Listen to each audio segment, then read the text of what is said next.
High listener, কেমন আছেন আপনারা? আশা করি ভালো আছেন। আজ আমি আপনাদের দেখাবো একটি ডিজিটাল মাল্টিমিটারের সাহায্যে কিভাবে বিভিন্ন ইকুইপমেন্ট পরিমাপ করতে হয়। সো আপনারা দেখতে পাচ্ছেন এটা একটা ডিজিটাল মাল্টিমিটার। সাধারণত এটা একটা সিম্পল কাজের জন্য ইউজ করা হয়। তো আমি আপনাদের আজ দেখাবো, এখানে দেখতে পাচ্ছেন রেজিস্ট্যান্সের পরিমাপ, ডিসি ভোল্টেজ পরিমাপ, এসি ভোল্টেজ পরিমাপ এবং ডিসি কারেন্ট, ডায়োড, ক্যাপাসিটর, এলইডির প্লাস মাইনাস ফাইন্ডার এবং ট্রান্সফরমার টেস্টসমূহ। ট্রান্সফরমারের মধ্যে আছে ট্রান্সফরমার কীভাবে প্রাইমারি এবং সেকেন্ডারি নির্ণয় করতে হয় সেটা আমি আপনাদের আজ দেখাবো। সো বেশি কিছু না বলে আমি আপনাদের হাতে কলমে জিনিসগুলো দেখিয়ে দিচ্ছি।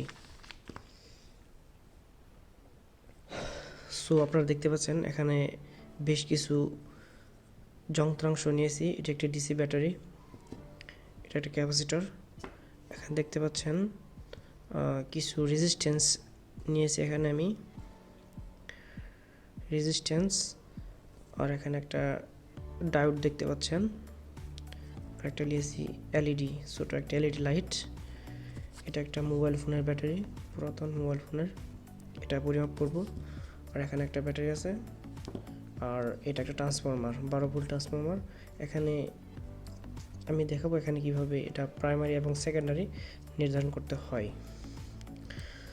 সো আমি প্রথমে এই ব্যাটারিটা পরিমাপ করে দেখাবো কিভাবে এই ব্যাটারির ভোল্টেজ পরিমাপ করতে হয়।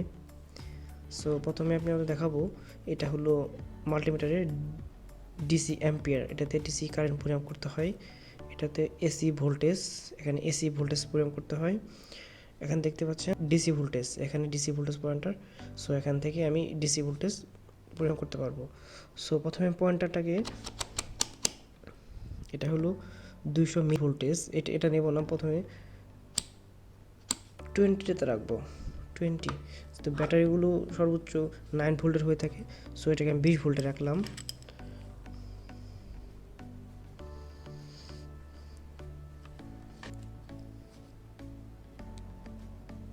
দেখতে পাচ্ছেন এখানে 1.27, সেটা 1.2 ভোল্টেজ। এখানে ব্যাটারি গায়ে লেখা আছে 1.2 ভোল্ট। এটা দ্বারা প্রমাণ পাওয়া গেল যে ব্যাটারি এটা প্লাস, এটা মাইনাস, এটা পজিটিভ, এটা নেগেটিভ। এটা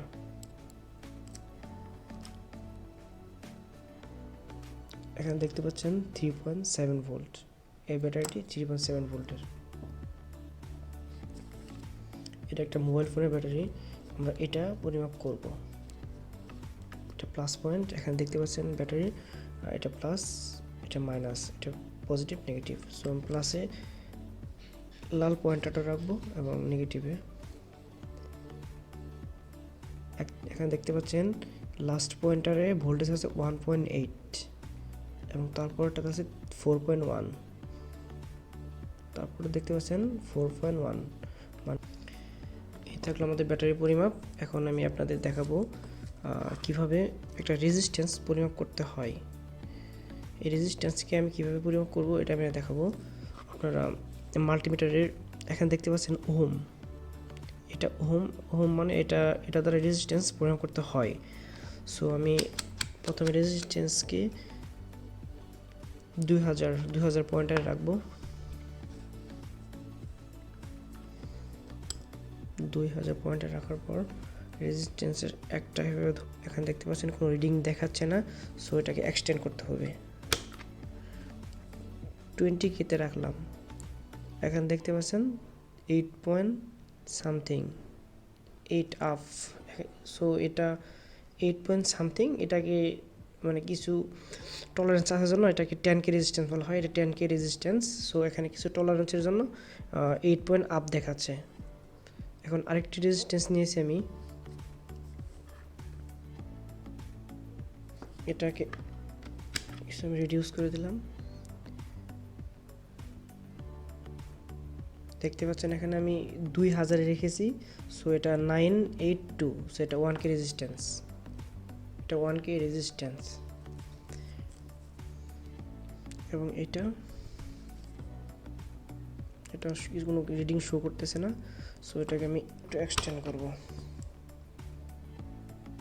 দেখতে পাচ্ছেন 21.2, এখানে কিছু টলারেন্স থাকার জন্য এটা 22K রেজিস্ট্যান্স, সো কিছু টলারেন্স আসার জন্য এটা 21 পয়েন্ট সামথিং দেখাচ্ছে।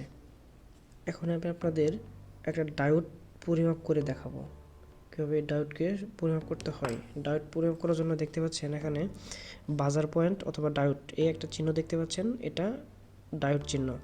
সো আমি মাল্টিমিটার পয়েন্টারকে ডায়োড পয়েন্টে নিয়ে আনলাম। এখানে দুইটা পয়েন্টার এক করলে দেখতে পাবেন একটা বিপ শব্দ পাওয়া যাচ্ছে।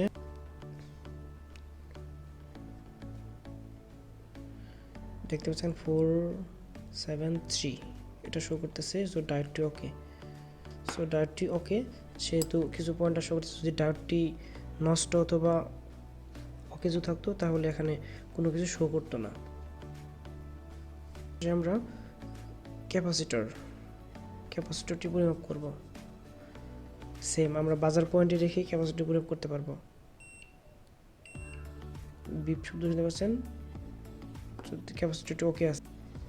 এখানে আরেকটা ছোট্ট ক্যাপাসিটর আছে, এটা পরিমাপ করে দেখাবো। সো এখানে কোনো রিডিং দেখাচ্ছে না, এখানে দেখতে পাচ্ছেন কোনো রিডিং শো করতেছে না। সো ক্যাপাসিটরটি কোনো সমস্যা আছে অথবা ক্যাপাসিটর নষ্ট। এখন আমি আপনাদের দেখাবো কিভাবে এই ছোট্ট এলইডিটাকে পরিমাপ করতে হয় অথবা টেস্ট করা যায় এটাকে। সো আমি এলইডির একটা পয়েন্টকে মাল্টিমিটার একটা পয়েন্টে রাখলাম, অন্যটাকে এখানে রাখলাম না, এখানে কোনো কিছু শো করতেছে না। এটা বাজার পয়েন্টে রেখে করতে হবে, বাজার ডায়োড যেগুলো করেন ওগুলো পয়েন্টে রেখে করতে হবে। সো আমি এলইডিটি ঘুরিয়ে দিলাম, এখানে দেখছেন এলইডি হালকা ব্লিঙ্ক করতেছে, এলইডি জ্বলতেছে। সো এলইডিটি ওকে। সো আমি আপনাদের এখন দেখাবো কিভাবে এসি ভোল্টেজ পরিমাপ করতে হয়। সো এখন আমি আপনাদের একটা এসি সোর্স এখানে আনলাম। এখন প্রথমে আমি পয়েন্টারের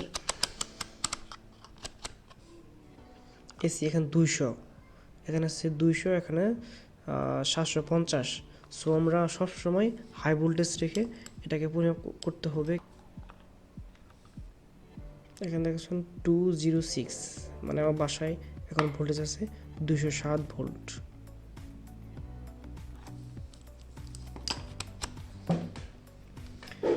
ভিডিওর সর্বশেষে এখন আমি আপনাদের দেখাবো এই ট্রান্সফরমারটা কিভাবে পরিমাপ করতে হয়।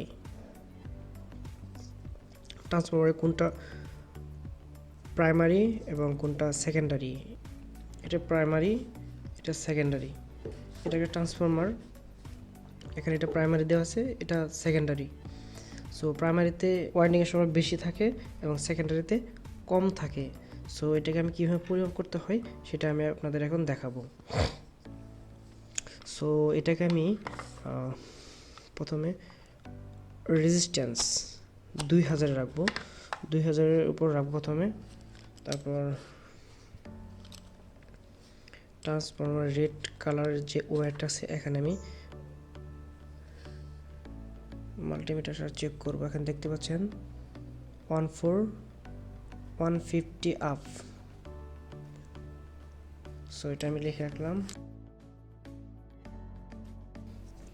এখন আমি ব্লু ওয়্যারে এটা পরিমাপ করব। এখানে দেখতে পাচ্ছেন 0.07। সো এটা আমি লিখব। সো আমরা এখান থেকে অতি সহজে বুঝতে পারলাম যে ব্লু তার আছে, ব্লু ওয়্যারটা আছে এটা সেকেন্ডারি এবং রেড আছে এটা প্রাইমারি। এখানে আমরা এসি ভোল্টেজ ইনপুট করব এবং এখান থেকে আমরা ডিসি ভোল্টেজ পাবো 12 ভোল্ট।